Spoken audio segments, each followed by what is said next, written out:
Muy bien. En el planteamiento de este ejercicio vamos a resolver el siguiente ejercicio de gases ideales.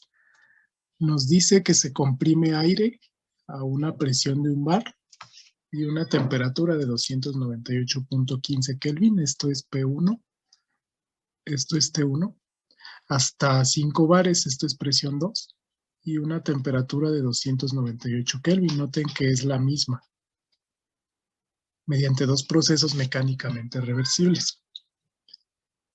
Primero, se menciona que es un enfriamiento a presión constante seguido de un calentamiento a volumen constante. El inciso A. El inciso B, un calentamiento a volumen constante seguido de un enfriamiento a presión constante. Digamos que estos dos son 2 rutas diferentes para llegar al mismo proceso. El proceso global es que de P1 T1 yo paso a P2 y T2. Yo puedo llegar ahí de diferentes maneras. Se nos pide calcular Q, cantidad de calor transferida, trabajo, delta U, delta H, cambio de energía interna, cambio de entalpía, para cada una de esas trayectorias. Se nos dan como dato las capacidades caloríficas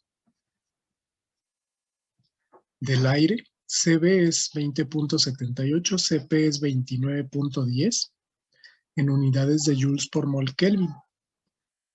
Nos dicen también que supongamos que para el aire la relación presión por volumen entre temperatura en cualquier etapa I es una constante. ¿Qué significa esto? Básicamente que el aire se comporta como gas ideal y que a 298.15 Kelvin y 1 bar, que son las condiciones iniciales, el volumen molar del aire es 0.02479 metros cúbicos por mol. Ese es el planteamiento. De inicio vamos a ver de dónde salen estas capacidades caloríficas. En caso de que no nos las dieran, las podemos calcular. Las podemos calcular de la siguiente manera. Vamos a plantearlo así. Les había dado esta tabla que nos permite calcular CB y CP de un gas ideal dependiendo si es monoatómico, de un solo átomo, o diatómico de varios átomos. El aire es una mezcla de oxígeno y nitrógeno. Entonces podemos considerar que es diatómico. Como es diatómico, CB es 5 medios de R. Si ustedes multiplican 5 medios por 8.314, que vale R, les va a dar el 20.78 que está aquí. Y si ustedes multiplican 7 medios por R,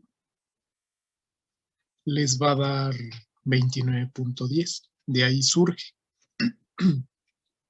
Todo lo vamos a trabajar en moles. Es más fácil trabajar todo en moles para calcular delta U y delta H que convertir todo a masa. Si convirtiéramos a masa necesitaríamos calcular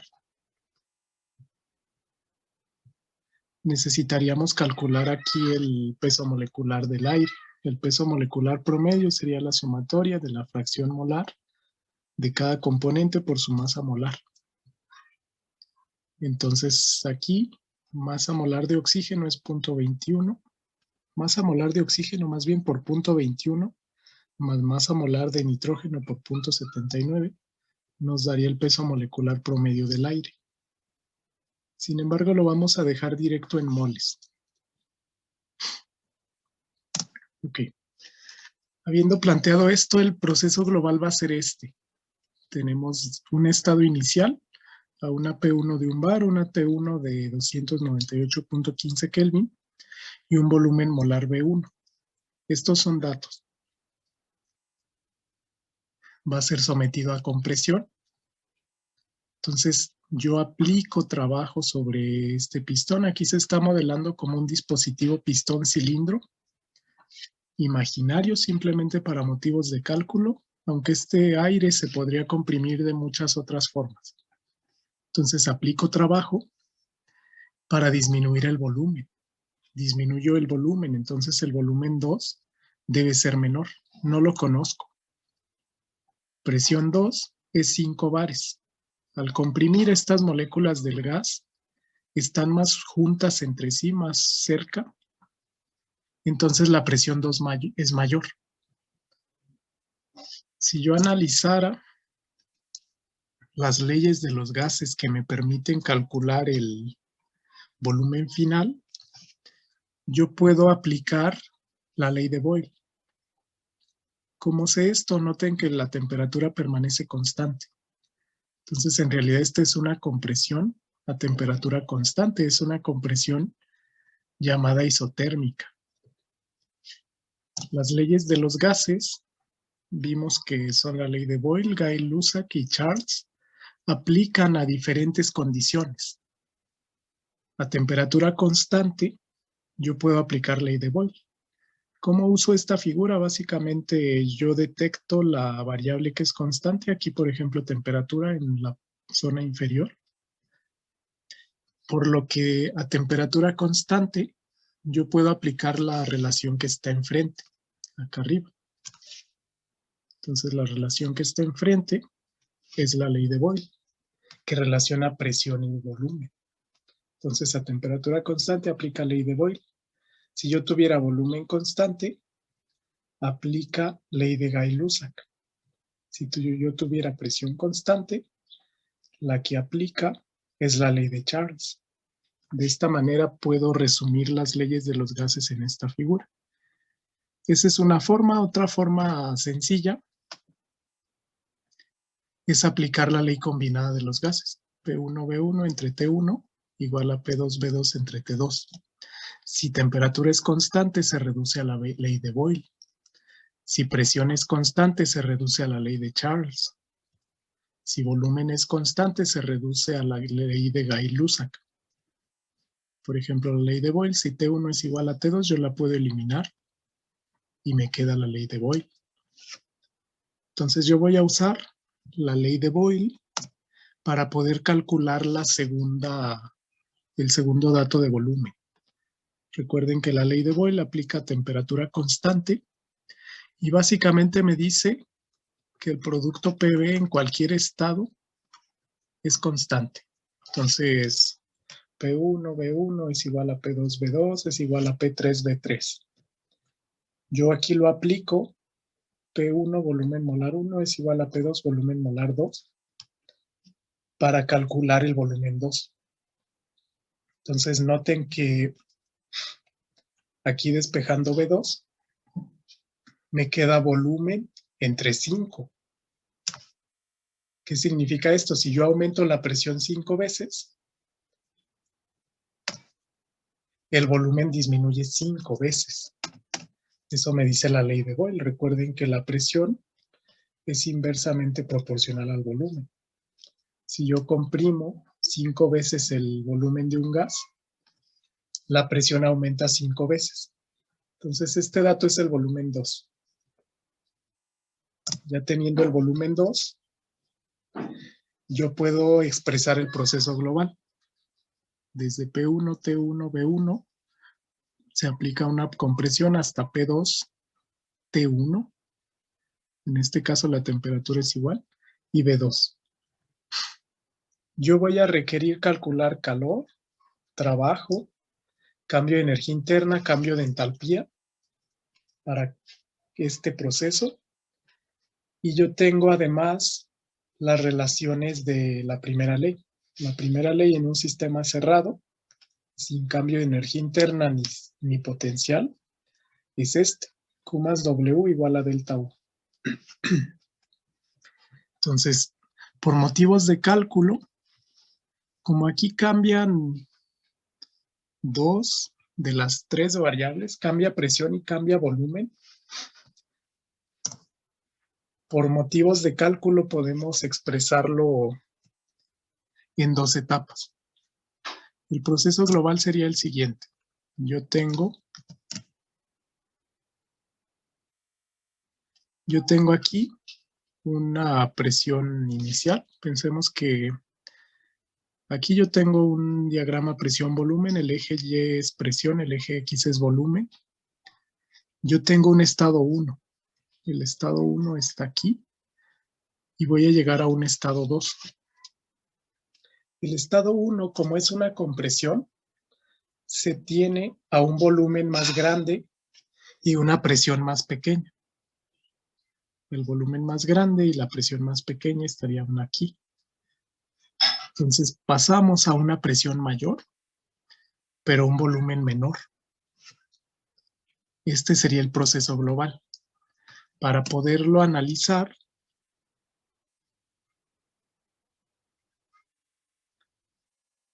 yo puedo separarlo por etapas.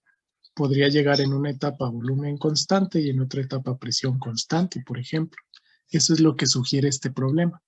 ¿Por qué hacemos esto?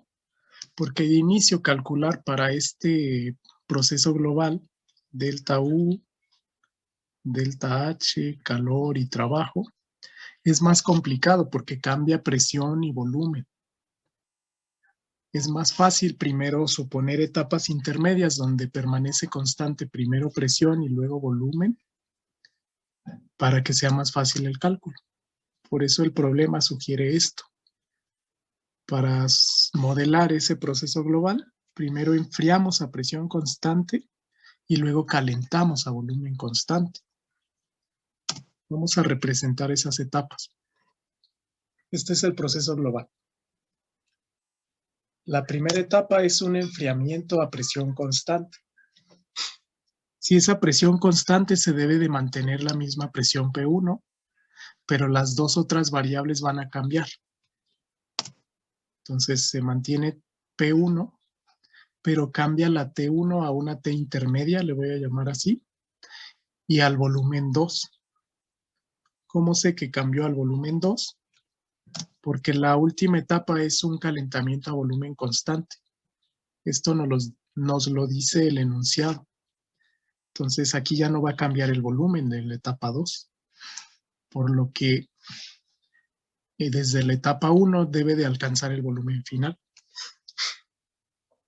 Entonces, estas etapas están representadas así. Si lo analizamos en un proceso global, este sería el proceso que estábamos comentando, dividido en etapas.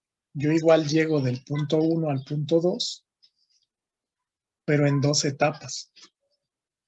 Primero a presión constante de un bar, que sería moverme aquí a la izquierda. Esta línea horizontal representa presión constante. Y luego a volumen constante, que sería moverme hacia arriba. Esta sería la etapa 2. Una línea vertical representa un volumen que no cambia, porque el eje X es volumen, el eje Y es presión. Entonces, en estas etapas, como yo tengo presión constante y volumen constante, es más fácil calcular de manera independiente todos los cambios energéticos. Vamos a comenzar por la etapa 1. La etapa 1 es esta. Desde el estado 1 al estado intermedio. Y denotamos que se llega a una temperatura intermedia, pero esta no la conozco. Entonces yo requiero calcularla. Para calcularla recurro a un proceso a presión constante. En un proceso a presión constante vamos a utilizar esta figura de nuevo para mostrarles de dónde proviene la ecuación. Ok, en esa etapa 1 yo tengo entonces un proceso a presión constante. Esta es la presión constante, entonces tendría que aplicar ley de Charles. Yo ubico que este es constante, entonces tendría que aplicar esta ley. O bien eliminar de aquí P1 y P2. Si este es constante, yo aplico la ley que está acá enfrente. Entonces, la primera etapa es presión constante.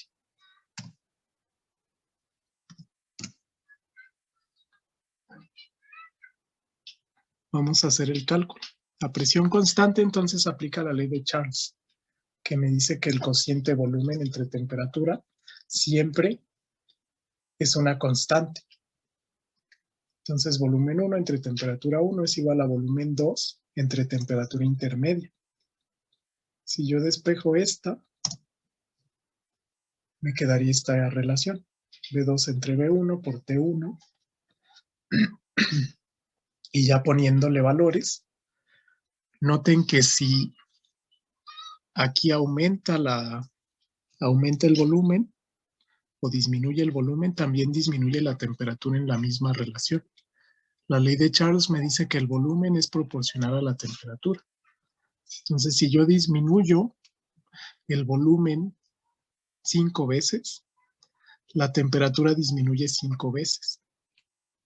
Aquí ya poniéndole datos, me quedaría 59.63 Kelvin.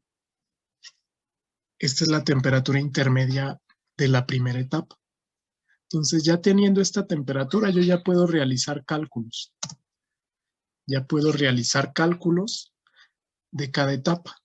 Entonces, este valor ya lo conozco, por lo que aquí yo ya puedo calcular delta U de la etapa 1, delta H de la etapa 1, y para el volumen constante yo aquí también puedo calcular delta U de la etapa 2, delta H de la etapa 2. Esto sabiendo el delta T. El delta T de esta etapa 1 es temperatura final, 59.63, menos inicial, 298.15. Y esta otra, el delta T de la etapa 2, sería temperatura final, que es 298.15 menos 59.63 Kelvin.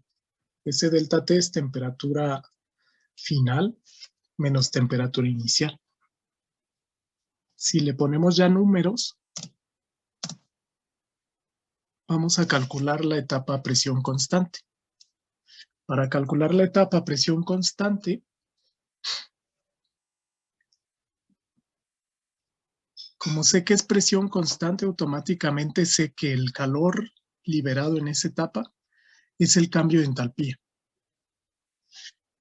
Y el cambio de entalpía yo lo puedo calcular como número de moles Cp delta T.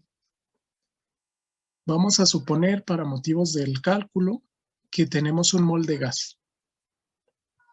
Entonces, aquí delta H1 sería un mol por Cp por delta T que ya definimos, temperatura final menos temperatura inicial. Esto nos da este valor.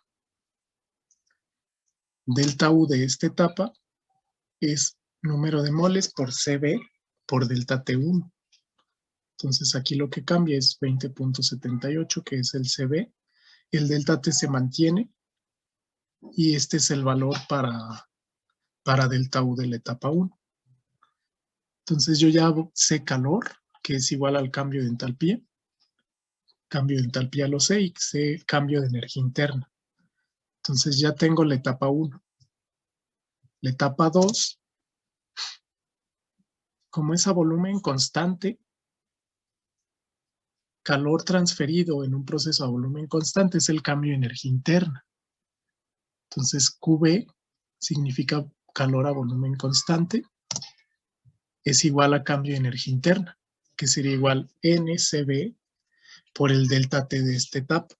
El delta T de esta etapa es la temperatura final menos la intermedia, y poniéndole números nos va a dar este valor, 4.956.4 joules. Ahora, para el cambio de entalpía 2 de esta etapa es número de moles por Cp por delta T. Yo sigo suponiendo un mol de gas. Entonces, un mol por 29.1 por delta T me da 6.941 joules. Esta ya es la etapa 2. Entonces, ya que conozco la etapa 1 y la etapa 2, yo puedo calcular los cambios globales. El cambio global de cualquier propiedad es la suma de ambas etapas. Entonces, el delta U global sería delta U1 más delta U2 que ya lo tenemos ahí. Cambio de entalpía global es delta H1 más delta H2. Cantidad de calor global es Q1 más Q2. Recuerden que Q1 es a presión constante, entonces es delta H1. Y Q2, esto sería el calor a presión constante, y Q2 sería el calor a volumen constante. Calor a volumen constante es delta U2, que es este valor. Haciendo la suma, yo tengo que delta U es 0, delta H es 0. Cantidad de calor global sería Q1 más Q2 y me da menos 1984.6 joules. Me falta el trabajo. Para calcular el trabajo, yo recurro a la primera ley. De nuevo, Q más W es delta U de todos los procesos globales. Delta U me dio 0. Entonces yo puedo eliminar esto. Despejando, cantidad de trabajo global es igual a menos cantidad de calor transferida del proceso global. Entonces, trabajo global sería 0 menos por menos más 1984 joules. Estos serían los resultados. Si queremos darle una interpretación, vamos a hacer lo siguiente. Este es el proceso global que vimos, es una compresión. Ya calculamos el cambio del calor realizado, la cantidad de trabajo, la cantidad de calor, delta U y delta H. Estas dos son 0. Y para este caso, Q y W nos dieron estos valores. ¿Cómo interpreto este valor? El signo positivo de W me dice que entra al sistema, es decir, se ejerce trabajo en el sistema. Y es lógico porque estamos comprimiendo. Desplazamos ese pistón y el volumen del gas disminuye. Disminuye 5 veces, su presión aumenta 5 veces. La cantidad de calor negativa, digamos, este es trabajo que se absorbe o que se ejerce sobre el sistema, y este es calor desprendido. Entonces, esta cantidad de calor se libera. Las conclusiones son esas. El gas se comprimió a 1/5 de su volumen, pero aumenta su presión 5 veces. Realizamos trabajo sobre el gas con esa magnitud y el gas desprende una cantidad de calor con esa magnitud. Entonces, toda la cantidad de trabajo utilizada para comprimir el gas se pierde en forma de calor.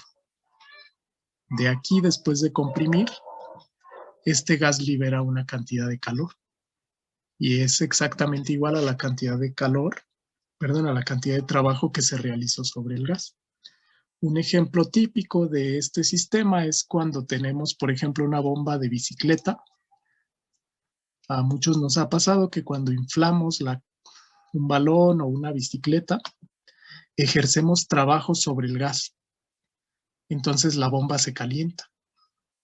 La primera ley de la termodinámica explica por qué se calienta, es un cambio energético. El trabajo que realizamos sobre el gas se ve liberado en forma de calor. Esa sería la consecuencia.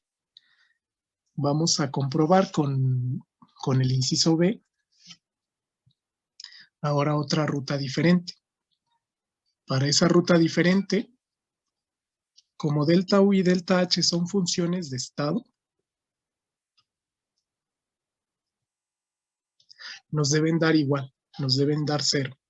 Q y W nos van a dar diferentes porque estas son funciones de trayectoria. Las funciones de trayectoria sí dependen de todas las etapas intermedias. Las funciones de estado no. Las funciones de estado solo dependen del estado final y del estado inicial. Entonces, un cambio es directamente estado final menos estado inicial. Eso lo vamos a comprobar por medio del inciso B. Para el inciso B de este ejercicio, ahora se plantean dos etapas. es el calentamiento a volumen constante seguido de un enfriamiento a presión constante. El proceso global es el mismo. Yo voy a comprimir un gas partiendo de un bar, 298.15 Kelvin, volumen molar 1 de 0.02479 en unidades de metros cúbicos por mol. Yo llego a una presión final P2 de 5 bares, temperatura 1 de 298.15 Kelvin y volumen molar 2 de 0.005 metros cúbicos por mol. Entonces aquí se plantean dos etapas. La primera etapa es un calentamiento a volumen constante. Estas dos etapas se hacen por motivos de cálculo. Vamos a ver por qué. De manera tal que yo voy a calcular las condiciones globales de este proceso. Como es a volumen constante, yo voy a mantener el volumen, pero cambian las otras dos variables. Siempre que se mantiene una, cambian las otras dos. Entonces llego al mismo volumen, pero llego a una temperatura intermedia, le voy a llamar temperatura intermedia 2, y una presión de 5 bares. ¿Cómo sé la presión? Porque la siguiente etapa es presión constante. Entonces esta ya no va a cambiar de 5 a 5. Y llega a una temperatura final T1. Estas son las etapas que yo voy a analizar. Si lo quisiéramos analizar en un diagrama presión-volumen, aquí yo tengo en el eje Y presión, en el eje X volumen molar en metros cúbicos. Esos son metros cúbicos por mol.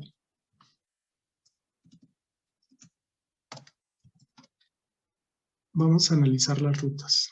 El punto inicial es una compresión, yo lo voy a plantear de P1, B1 a T1, es decir, de un bar y la temperatura de 298 y el volumen 1 de 0.02479. Es una compresión. Yo disminuyo el volumen, pero aumento la presión. Entonces, de aquí, disminuir el volumen es moverme de derecha a izquierda. Aumentar la presión es moverme de abajo hacia arriba. Entonces, esta flecha verde es la etapa global. Para calcular esta etapa global, tendría que calcular directamente los requerimientos de calor, trabajo, energía interna y entalpía. Es por eso que se proponen dos etapas intermedias para calcularlo más fácil. Una a volumen constante y otra a presión constante. Se proponen así porque es más fácil calcular el calor a volumen constante o el calor en un proceso a presión constante. Entonces la primera etapa sería a volumen constante, entonces me muevo manteniendo V1 constante, me muevo en vertical. Y en la segunda etapa sería el enfriamiento, yo me muevo en horizontal, disminuyendo el volumen, pero a presión constante. Esta línea horizontal es a la presión de 5 bares. Ese es el planteamiento. Vamos a comenzar planteando cuál va a ser el valor de la temperatura intermedia. Es decir, esta T intermedia 2 no la conozco, hay que calcular. La voy a calcular en la etapa 1, calentamiento a volumen constante. ¿Cómo sé qué ecuación aplicar o qué ley de los gases? Yo ubico la variable que es constante, aquí es volumen. Entonces va a relacionar las otras dos, presión y temperatura. Yo puedo ubicar esta variable de volumen constante y tomar la ecuación que está acá enfrente.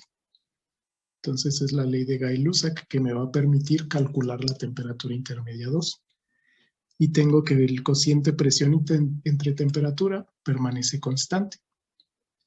Entonces, para la primera etapa, tengo presión 1 entre T1 igual a presión 2 entre temperatura intermedia 2. Yo despejo T intermedia 2,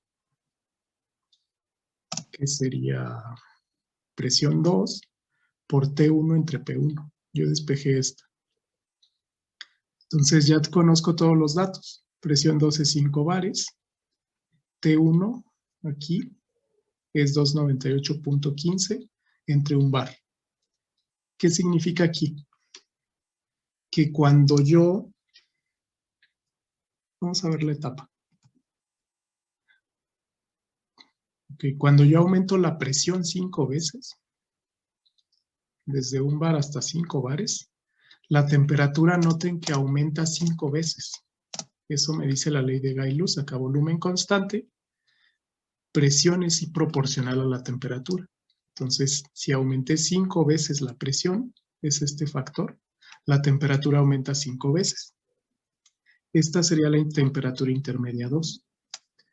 Como ya conozco esa temperatura intermedia, ya puedo calcular cada etapa. Partimos con la primera etapa, sería esta. Calentamiento a volumen constante. Yo parto de 298 hasta temperatura intermedia 2. Aquí yo tendría que esta es temperatura inicial, T1, temperatura final, T intermedia 2. Y para la etapa 2, la temperatura final es T1 y la temperatura inicial es T intermedia 2. Ya puedo hacer los cálculos. Entonces, para la etapa 1, que es volumen constante, yo sé que en cualquier proceso a volumen constante la cantidad de calor transferida es el cambio de energía interna. Entonces, el cambio de energía interna se calcula como número de moles, CB, delta T1. Ese delta T1 sería 1490 menos 298, porque estamos aquí. Entonces, poniéndole números y suponiendo que tenemos un mol de gas, como lo hicimos en el inciso A, tenemos 1 por 20.78 por esta diferencia de temperaturas. El cambio de energía interna de la etapa 1 me daría 24.782 aproximadamente joules. Y eso vale QB y vale delta U1. Entonces ahora para delta H es muy similar, pero yo tengo ahora delta H1 es NCP delta T. El delta T, esta diferencia de temperaturas es la misma, solo cambia el CP, que es 29. Entonces, bueno, aquí nos daría 34.704.66. La etapa 2 es muy similar, solo que ahora tenemos presión constante. En presión constante, el calor transferido a presión constante, eso es el subíndice P, equivale al cambio de entalpía de esta etapa. Entonces, yo tendría que delta H2 es número de moles por Cp por delta T. Ese delta T es el delta T, aquí le voy a corregir, de la etapa 2. Y también para energía interna es el delta T2. ¿Cuál es el delta T de la etapa 2? Sería 298, esa es la temperatura final de la etapa 2, menos 1490, que es la temperatura inicial de la etapa 2. Entonces estoy en la etapa 2. De ahí surge el delta T. Entonces, igual es número de moles, supusimos un mol, Cp delta T, me da menos 34.704. Noten que es el mismo valor de la etapa 1, pero con el signo opuesto, porque yo tengo esta delta T al revés para la etapa 2. Para la etapa 1 es igual, pero ahora N, número de moles, Cb, capacidad calorífica a volumen constante, delta T.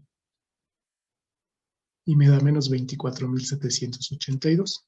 Yo ya tengo los cálculos de etapa 1 y etapa 2. Entonces ya puedo calcular de manera independiente la etapa global.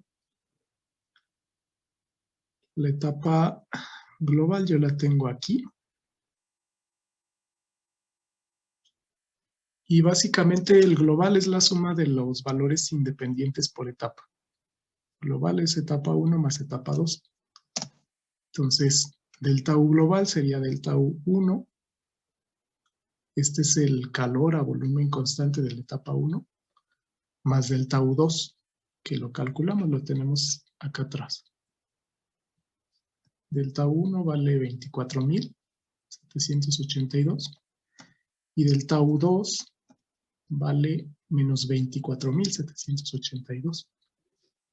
Delta H1 vale 34.000 positivo y delta H2 vale 34.000 negativo. Entonces noten que estas nos dan 0. Esto me da 0. Delta H global me da 0, pero el calor global no me da 0. ¿Cómo calculo el calor global? Básicamente es a partir de esta relación.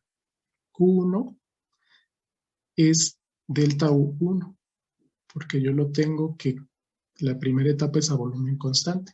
Q2 es delta H2, porque la segunda etapa es a presión constante. Entonces sumo ese 24.000 con este delta H2, 34.000, y aproximadamente nos da menos 9.924.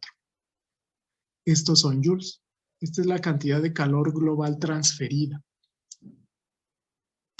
Entonces, con la primera ley de la termodinámica, en un sistema cerrado, yo puedo calcular el trabajo.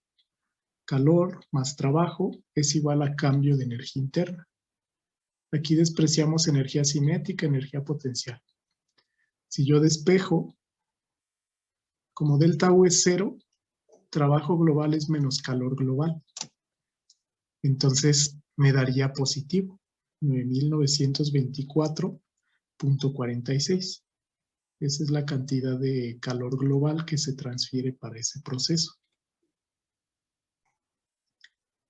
Entonces, ya habiendo calculado todas las constantes de esta etapa global, que es esta compresión, yo tengo que se realiza sobre el gas. Este signo positivo indica que yo apliqué trabajo al gas.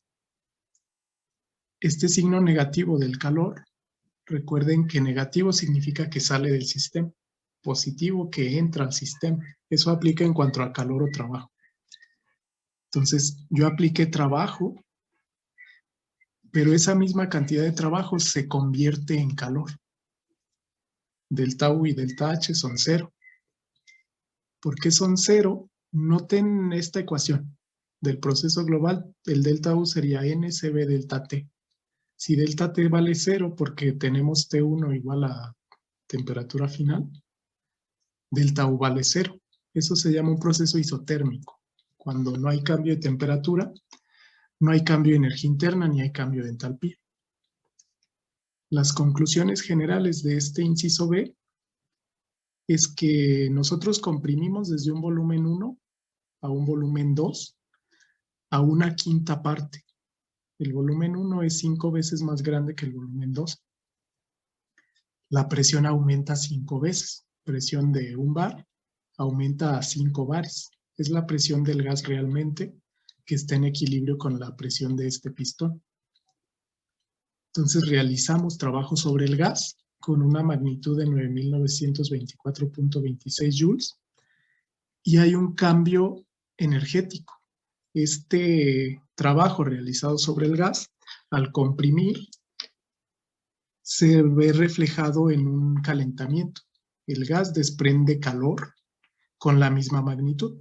Esto suponiendo que el proceso es reversible, es decir, no hay fricción en el pistón, no hay pérdidas de energía por otros medios, sino simplemente la primera ley nos dice que si no hay cambio de energía interna, es decir, no hay cambio de temperatura, toda la presión aplicada en el gas, que se manifiesta con esta cantidad de trabajo, se ve reflejada en un desprendimiento de energía, en un desprendimiento de calor.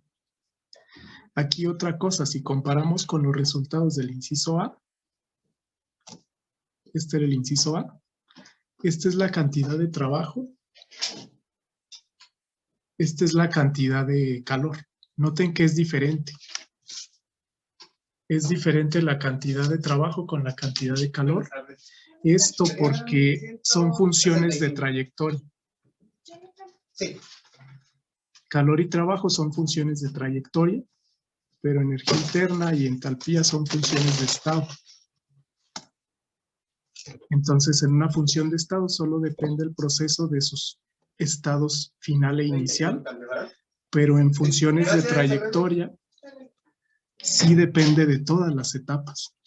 El calor global, por ejemplo, del inciso A nos dio menos 1984, el trabajo 1984. Estos fueron diferentes. Delta U y delta H siguen siendo cero. Aquí son las mismas conclusiones en el inciso A.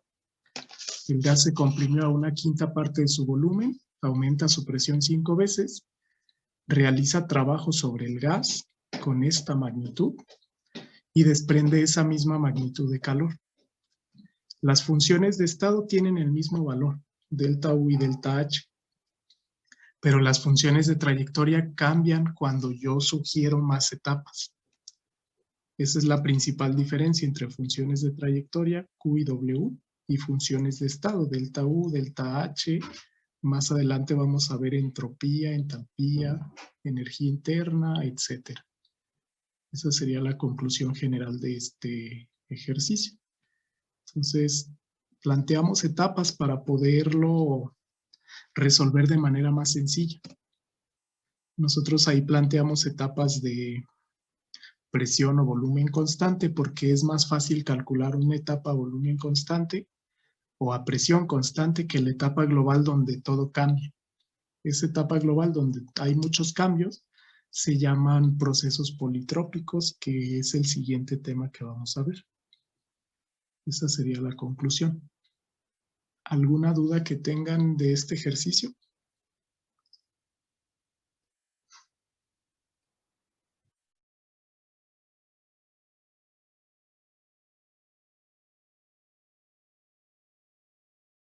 No, profe.